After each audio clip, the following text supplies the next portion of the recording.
Et pour finir, le zapping politique signé ce jour Charlotte Dornelas du Journal du Dimanche. Bonjour Charlotte. Bonjour Dimitri, bonjour à tous.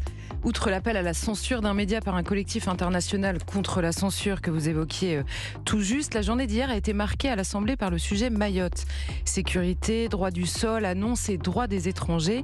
Et si vous voulez une idée du degré d'exaspération des Mahorais, on peut écouter la députée lyotte Estelle Youssoufa, mahoraise, particulièrement remontée, en face du patron de la Ligue des droits de l'homme par exemple, sur le plateau de BFM. Je suis ravie d'entendre la Ligue des droits de l'homme s'élever. On l'entend pas quand on n'a pas d'eau, on l'entend pas quand nos enfants n'ont pas accès à l'éducation, on l'entend pas quand on est un désert sanitaire, mais subitement pour protéger les étrangers, là subitement vous sortez de votre tanière. Mais également contre Alexis Corbière, député de la France Insoumise, au micro de LCP dans les couloirs de l'Assemblée. C'est honteux de vous écouter dire ça, parce qu'en fait les droits fondamentaux à Mayotte, le droit à la sécurité, le droit à aller venir, le droit à avoir l'eau, le droit à avoir l'éducation ou la santé, ne sont pas assurés. Et là vous êtes en train de me parler du droit des étrangers. La première demande des Mahoraises et des Mahorais, c'est la sécurité. Et c'est un droit.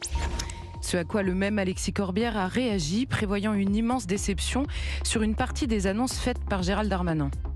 Ça n'arrivera pas, cette modification du droit du sol. Ça n'arrivera pas parce que vous vous y opposerez, vous, parce par que la toute loi. une série de gens s'y opposera. Il faut les 2/3 du Congrès. C'est extrêmement compliqué. Les 3/5 du Congrès. Et c'est pour ça que ça va amuser le débat politique pendant des mois.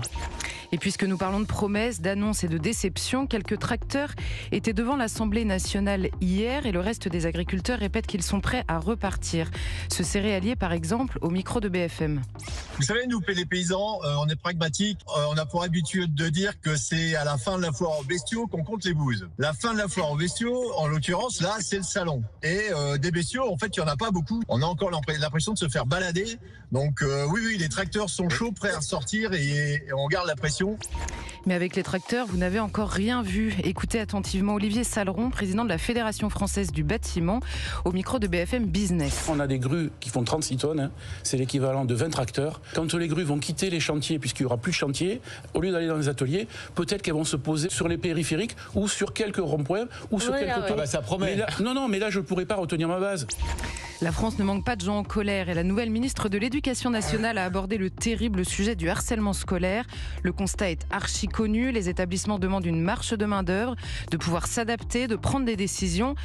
Pour l'instant, on reste sur de bonnes vieilles habitudes.